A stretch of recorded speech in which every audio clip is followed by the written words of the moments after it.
Assalamualaikum warahmatullahi wabarakatuh. Perkenalkan, nama saya Hilyah Malik Al-Syarif, kelas A1 dengan NIM 211101010032. Di sini saya akan mempresentasikan sebuah makalah yang berjudul Sekolah sebagai lembaga sosial di dalam pembentukan karakter anak. Jadi sebelumnya di sini saya akan membahas tentang apa sih sekolah itu. Nah, jadi kata sekolah sendiri berasal dari bahasa Latin yang mana memiliki arti waktu luang atau waktu senggang. Kok bisa sih diartikan dengan itu? Nah, jadi yang dimaksud dengan waktu senggang atau waktu luang di sini adalah anak-anak yang meluangkan waktunya di saat mereka yang harusnya bermain, mereka malah pergi ke sekolah untuk menuntut ilmu. Makanya dinamakan dengan waktu luang. Kemudian tapi untuk saat ini sekolah juga bisa diartikan dengan lembaga atau bangunan untuk belajar dan mengajar dan juga tempat menerima dan memberi pelajaran. Nah, jadi makna dari sekolah sendiri itu sebenarnya ada banyak ya. Sekolah juga bisa diartikan sebagai tempat bermain untuk anak-anak, tempat bercanda atau tempat mengekspresikan dunia kekanak-kanakan mereka. Tapi sekolah ini juga bisa diartikan dengan tempat sosialisasinya para peserta didik. Maksudnya bagaimana? Jadi di dalam sekolah tersebut nanti peserta didik itu akan diajarkan cara bersosialisasi. Mereka akan bersosialisasi dengan teman-temannya. Dan di sekolah juga bisa diartikan sebagai tempat pengembangan kekreativitasan. Jadi anak-anak yang mempunyai bakat atau kekreativitasan itu mereka tidak berhenti pada jalur itu saja, namun bisa berkembang karena dikembangkan di sekolah tersebut. Menurut sebagian siswa, mungkin sekolah adalah tempat yang sangat menyenangkan karena mereka bisa bermain dengan teman-temannya, bisa bertemu dengan teman-temannya, melakukan interaksi, dan mereka juga bisa mengekspresikan kekreativitasannya di sekolah. Jadi mungkin kalau dia di rumah tidak bisa menggambar di dinding, maka di sekolah juga biasanya ada sekolah yang menyediakan memang papan ditaruh di dinding agar mereka itu bisa coret-coret, serasa coret-coret di dinding, padahal mereka coret-coretnya ya di papan yang memang sudah sekolah sediakan, begitu. Tapi ada beberapa juga yang menganggap bahwasanya sekolah itu adalah penjara baginya. Kenapa seperti itu? Karena bagi orang-orang introvert, sekolah itu lingkungan yang sangat tidak asik karena terdapat teman-teman yang mereka anggap sebagai pengganggu. Karena mereka suka kesendirian, mereka tidak mau diganggu, maka mereka merasa terganggu dengan adanya teman-temannya. Sedangkan di sekolah, pasti dalam satu kelas itu kan gak hanya ada 1 atau 2 orang, tapi pasti mungkin ada 30 orang, 50 orang, kebanyakan mungkin ya. Ada 40 maksimal, ya wajarnya 30 lah. Nah, itu menurut si introvert ini mereka sangat mengganggu karena hidupnya jadi ramai gitu, jadi kesendiriannya itu jadi terganggu gitu. Kemudian ada salah satu ciri dari sekolah apa, yaitu adanya ruangan untuk melangsungkan kegiatan belajar mengajar atau biasanya kita sebut dengan ruangan belajar. Fungsi dari ruangan belajar itu berbeda-beda. Yang pertama diantaranya yang pertama menjadi ruang kelas. Berarti ruangan tersebut dijadikan sebagai ruang tatap muka secara intens antara guru dan murid di satu tempat. Namun yang dinamakan dengan ruang kelas ini bukan hanya di tempat yang tertutup atau di sekolah saja. Di tempat manapun bisa menjadi ruang kelas asalkan ada interaksi antara keduanya, antara guru dan murid. Namun interaksinya itu hanya sekedar memberi penjelasan dan feedback saja. Kemudian yang kedua, fungsi yang kedua itu bisa juga menjadi ruang laboratorium atau ruang praktek gitu ya. Jadi di situ dia bisa mempraktekkan atau mengemukakan kekreativitasannya, sehingga pokoknya dalam ruang itu tuh dia tidak merasa terbatas seperti itu. Nah, sedangkan sistem di dalam kelas itu terdapat dua jenis, yaitu ada kelas yang berpindah dan kelas tetap. Jadi yang berpindah itu seperti kita bisa memindahkan kegiatan belajar mengajar kita itu di seperti bisa di lapangan atau berpindah ke tempat yang mungkin di alam-alam agar mereka tidak bosan gitu di dalam kelas terus, seperti itu. Jadi bisa disimpulkan ya bahwasanya makna sekolah sendiri itu adalah tempat kita menimba ilmu, tempat seorang murid menimba ilmu, tempat seorang murid menerapkan sosialisasinya, menerapkan pengetahuan tentang moral, tempat mengeluarkan kekreativitasan yang mungkin saja terpendam atau mungkin saja mereka tahan selama ini. Jadi banyaklah arti dari sekolah itu sendiri. Kemudian ke pembahasan selanjutnya, yaitu sekolah sebagai lembaga sosialisasi. Nah, sosialisasi, sebelum kita beranjak pada peran sekolah, kita juga harus mengetahui apa sih sosialisasi itu. Sosialisasi adalah sebuah proses penanaman atau transfer kebiasaan atau nilai dan aturan dari satu generasi ke generasi lainnya dalam sebuah kelompok atau masyarakat. Sedangkan sosialisasi sendiri itu terbagi menjadi dua jika ditinjau menurut jenisnya, yaitu ada sosialisasi sekunder dan sosialisasi primer. Yang pertama adalah sosialisasi primer. Nah, sosialisasi primer ini adalah tahapan pertama dalam bentuk sosialisasi manusia, yaitu pada umumnya akan terjadi pada anak yang masih kecil yang umurnya itu masih 1 sampai 5 tahun lah. Jadi maksud dari sosialisasi primer ini, anak tersebut akan mulai mengenal masyarakat di sekitarnya. Dia akan mulai mengenal dari hal-hal yang terdekat dari dirinya, mulai dari dia mengenal dirinya sendiri, kemudian orang-orang terdekatnya. Maka dalam hal ini, dalam hal sosialisasi primer ini, peran keluarga itu sangat penting karena terbentuknya anak tersebut itu dipengaruhi oleh lingkungan di sekitarnya. Cara bersosialisasi anak tersebut akan dipengaruhi oleh lingkungan di sekitarnya. Jadi keluarga adalah peran utama di sini. Kemudian beranjak pada sosialisasi sekunder. Nah, sosialisasi sekunder ini adalah kegiatan lanjutan dari sosialisasi primer. Kalau sosialisasi primer adalah dimulai dari anak umur 1 sampai 5 tahun, di mana dia mulai berusaha mengenal dirinya sendiri dan orang-orang sekitar. Nah, tapi kalau sosialisasi sekunder, dia sudah mulai merambah ke yang lainnya, tidak hanya di sekitar saja, tapi sudah ke seluruh warga yang dia temui gitu. Dia bisa bersosialisasi dengan baik. Nah,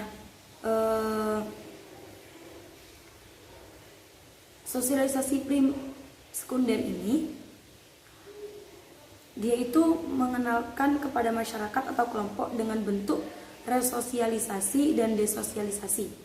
Sedangkan resosialisasi sendiri memiliki arti pemberian identitas baru bagi individu, dan desosialisasi adalah pencabutan identitas yang lama dari individu tersebut. Kemudian peranan sekolah dalam sosialisasi ini, sekolah itu sangat berperan penting ya, karena di sekolah itu murid akan diajarkan cara bersosialisasi dengan sesama murid yang lainnya. Jadi antara satu murid dengan yang lainnya, dia akan diajarkan bagaimana cara untuk mengobrol, bagaimana cara untuk menyampaikan pendapatnya, bagaimana cara untuk dia memperingatkan temannya jika memang dia melakukan kesalahan, atau bagaimana cara dia untuk mungkin meminjam barang temannya. Nah, itu semua diajarkan di sekolah juga. Dan sekolah ini sangat berperan penting karena sekolah adalah pendidikan kedua setelah keluarga. Kemudian berlanjut pada pembahasan selanjutnya, yaitu sekolah sebagai screening moral. Nah, jadi sebelumnya kita ketahui bahwa perilaku yang menyimpang di kalangan remaja itu sering menghebohkan Indonesia kan.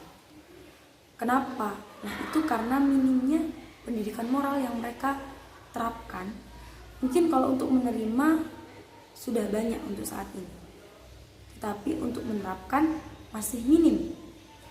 Sedangkan yang melakukan penyimpangan moral itu tidak hanya kalangan remaja saja atau dari kalangan pelajar saja, bahkan orang dewasa pun seperti pejabat, mereka melakukan salah satu penyimpangan moralnya adalah dengan korupsi.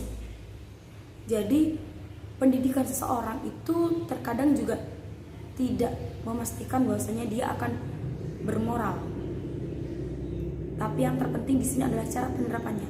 Maka di sini yang berperan penting di sekolah dalam menerapkan menjadi screening moral adalah guru. Bagaimana cara guru menyampaikan kepada anak-anak tentang moral-moral yang baik, moral-moral yang harus dilakukan dan tidak boleh dilakukan, atau kegiatan-kegiatan dan moral yang memang tidak bisa dilakukan gitu. Guru sangat berperan penting dalam mewujudkan sekolah sebagai screening moral, karena yang akan berperan di sini adalah guru. Jadi guru bisa melakukan bimbingan pada anak-anak yang mungkin ada beberapa penyimpangan moral yang dia lakukan. Nah, bimbingan tersebut itu harus dengan lembut dan tidak membuat si anak tersebut menjadi trauma atau menjadi malah melonjak seperti itu. Kemudian bimbingan yang dimaksud itu adalah yang dilakukan oleh tenaga profesional yang paham akan gejala penurunan moral. Tujuannya apa? Tujuannya agar siswa tersebut mendapat respon dan juga jalan keluar untuk sikapnya tersebut. Jadi dia mendapatkan respon kenapa sih dia melakukan hal yang tidak baik tersebut, tidak pas dibiarkan sendiri gitu. Nah, kemudian karena sekolah ini adalah screening moral atau penyaringan moral, tempat penyaringan moral, maka di sini guru juga harus berkontribusi ya. Jangan hanya menyuruh muridnya, tapi guru juga harus mencontohkan moral yang baik itu seperti apa. Kemudian selain ada bimbingan, cara agar dapat siswa tersebut dapat memahami moral itu ada beberapa cara ya. Yang pertama itu ada moral knowing, atau kita sebagai seorang guru menjelaskan terlebih dahulu apa sih moral itu, bagaimana sih moral yang tepat, atau kayak moral yang harusnya kita lakukan ketika ada kejadian ini itu seperti apa. Setelah mereka paham, mereka akan melakukan hal tersebut. Kemudian yang kedua adalah moral loving. Jadi kita harus membuat mereka jatuh cinta dulu pada moral itu sendiri, sehingga peserta didik itu dapat mencintai moral tersebut. Seperti itu. Kemudian yang ketiga adalah moral doing, atau melakukan moral tersebut.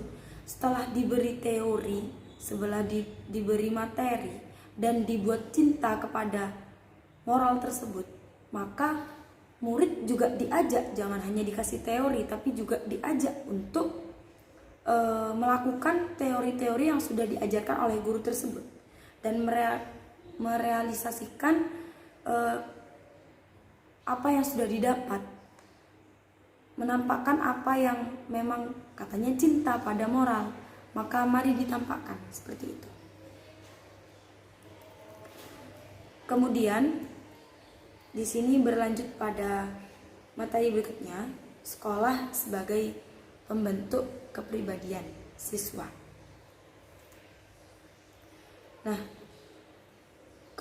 kepribadian merupakan kecenderungan psikologis seorang anak dalam berperilaku, baik yang sifatnya tertutup maupun perilaku yang terbuka. Jadi di dalam sekolah itu ya, siswa itu tidak hanya mendapatkan ilmu pengetahuan saja, atau mereka ini hanya mengeluarkan ide-ide kreatifnya saja. Tapi di sekolah mereka juga akan dibentuk karakternya oleh guru. Bagaimana kedepannya siswa tersebut itu akan dibentuk oleh guru atau sekolah lembaganya. Jadi sekolah juga sangat berperan penting gitu dalam pembentukan karakteristik siswa. Nah, banyak kan siswa di Indonesia ini yang orang tuanya itu terlalu sibuk sehingga orang tuanya itu menganggap enteng pada pembentukan kepribadian seorang anak. Padahal jika anak tersebut masih pada usia yang dikatakan cukup muda, dia butuh bimbingan dan dia butuh arahan, dia butuh contoh agar supaya kepribadiannya itu terbentuk dengan baik. Namun terkadang orang tua itu melupakan hal itu. Maka dari itu disinilah peran dari sekolah itu akan berjalan. Nah, di sini tuh guru harus mempunyai keterampilan khusus agar bisa membentuk kepribadian seorang siswa yang baik. Guru juga harus mempunyai trik-trik, kiat-kiat khusus, kiat-kiat yang kreatif agar supaya kepribadian yang dibentuk itu benar-benar bagus dan benar-benar berkualitas. Tidak asal kepribadian yang dibentuk, tapi memang benar-benar memiliki kualitas yang bagus.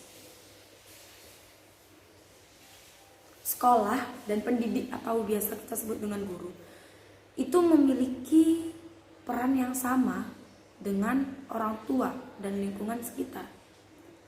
Jadi ketika di rumah yang berperan dalam membentuk karakteristik siswa adalah orang tua dan kerabat atau masyarakat sekitar, sedangkan di sekolah maka sekolahlah yang akan membentuk kepribadian siswa tersebut.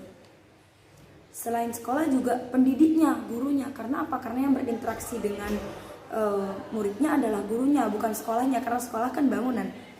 Jadi gurunya berperan penting dalam pembentukan karakter si anak tersebut. Semakin gurunya ini bagus dalam trik-triknya, bagus dan dia juga termasuk profesional, maka semakin bagus juga kepribadian yang akan dibentuk oleh si anak. Namun di sini guru tidak hanya membentuk tanpa memberikan contoh, tapi di sini gurunya juga harus memberikan contoh kepada murid-muridnya. Bagaimana sih pribadi yang baik itu? Bagaimana cara bersikap pada orang, bersosialisasi pada orang? Ini materinya berkesinambungan ya dari yang pembahasan pertama. Jadi memang guru di dalam sekolah ini berperan penting dalam pembentukan karakter anak, moral anak, kepribadian anak. Bahkan sekolah ini menjadi screening moral kan. Maka yang berperan penting di sini adalah guru. Nah, kita sebagai calon guru atau calon pendidik, maka kita juga harus menjadi siswa yang berkualitas dulu sekarang. Dan kita juga harus berusaha, kita juga harus mulai merealisasikan apa yang kita dapat. Juga harus mulai mencari trik-trik apa sih kiranya yang bisa membuat kepribadian anak itu bagus. Seperti itu.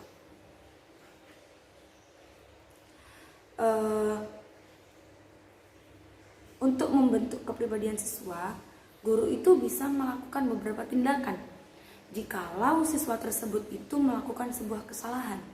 Jadi kalau kita mau membentuk kepribadian seseorang, itu biasanya karena ada sebuah pepatah, guru terbaik adalah kesalahan dan kegagalan. Jadi ketika ada seorang siswa yang melakukan kesalahan, maka disitulah peran guru dibutuhkan dan sangat penting. Karena di situ akan membentuk sebuah karakter seorang siswa dari guru yang menanggapi ketika dia berbuat salah. Guru bisa melakukan hukuman kepada siswa tersebut, tapi tidak hukuman yang memberatkan, tapi hukuman yang mendidik gitu. Kemudian ada pengaruh keluarga dan sekolah terhadap individu. Tadi sudah dijelaskan kan kalau sekolah pertama dari seorang anak itu adalah keluarga, rumah, dan kerabat sekitar. Jadi ya sangat penting. Kenapa? Ibarat seorang anak itu akan tercetak itu karena contoh dari orang tuanya, contoh dari lingkungan keluarganya. Baru setelah mereka dibentuk di kalangan keluarga tersebut, dia pergi ke sekolah, akan dibentuk untuk menjadi lebih baik lagi. Tapi yang paling utama adalah keluarga. Jadi di sini keluarga berperan penting, begitu. Maka sebagai orang tua, calon orang tua, kita juga harus bagaimana caranya agar anak-anak kita nantinya itu mempunyai karakter yang bagus, mempunyai kepribadian yang bagus. Karena segala sesuatu yang dilakukan oleh anak tersebut, pasti mereka itu melakukan hal tersebut karena mencontoh kita sebagai keluarga, sebagai orang rumah. Jadi apa-apa yang dia lakukan semuanya mulai A sampai Z, dia melakukannya itu karena mereka mencontoh kita sebagai orang tua. Seperti itu. Kemudian mereka menerapkan pada dirinya sendiri. Kenapa? Karena yang dicontoh adalah kita. Mereka tidak punya pemikiran sendiri karena mereka kan masih kecil. Jadi mereka hanya bisa meniru, dan meniru.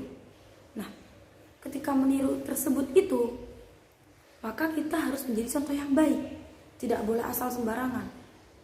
Kita juga harus mengajarkan anak-anak kita itu tentang kejujuran, tentang kedisiplinan. Agar apa? Agar semakin dia bertumbuh, maka kepribadiannya semakin bagus. Selain keluarga, ada juga rumah yang sangat berperan penting dalam pembentukan kepribadian individu. Kenapa? Karena setelah rumah, dia kan akan menuju ke sekolah. Maka selain rumah, interaksi yang paling sering dilakukan oleh seorang individu adalah ketika dia berada di sekolah. Maka yang berperan penting di sini adalah seorang gurunya. Bagaimana cara gurunya untuk mendidiknya, memberi pengaruh yang baik, bukan memberi pengaruh yang jelek, mencontohkan hal-hal yang baik, mencontohkan hal-hal yang memang harus dilakukan, mencontohkan bagaimana cara bersikap kepada orang lain, mencontohkan bagaimana cara berpendapat, bersosialisasi, dan menjadi warga negara. Itu tugas guru sebagai peranan yang penting seperti itu. Mungkin ada beberapa kasus yang di keluarga tersebut dia tidak terlalu diberi contoh yang baik, sehingga kepribadiannya pun menjadi tidak terlalu baik, tidak baik seperti itu. Maka dia akan di saat dia bersekolah, pastinya guru itu akan tahu kalau anak tersebut adalah anak yang di rumahnya atau kepribadiannya itu tidak bagus karena tidak dicontohkan oleh keluarga. Kemudian kemarin saya sempat melakukan mini research kepada 3 orang yang berbeda, kepada 3 narasumber. Jadi ketika saya meresearch atau mewawancarai mereka menemukan banyak perbedaan pada anak yang di rumah memang sudah diajarkan tentang moral yang baik, dengan anak yang orang tuanya mungkin masih menganggap enteng tentang hal tersebut. Jadi anak yang orang tuanya menganggap enteng tersebut akan sulit untuk berinteraksi dengan orang lain. Itu sangat terlihat jelas berbeda. Dan salah satu narasumber saya juga merupakan seorang guru di SMP, dan beliau mengatakan bahwasannya anak-anak yang memang kepribadiannya sudah bagus itu dia lebih cepat bersosialisasi. Nah, maka di sini guru beliau itu mengatakan bahwasannya beliau berusaha dan beliau juga mencontohkan cara bermoral yang baik, cara bersosialisasi yang baik. Karena beliau juga tahu seberapa penting lingkungan sekolah dalam pembentukan karakter anak, seperti itu. Mungkin ini saja yang bisa saya sampaikan. Mohon maaf apabila ada penyampaian yang mungkin kurang bisa difaham atau kurang pas di hati jenengan. Saya mohon maaf. Wassalamualaikum warahmatullahi wabarakatuh.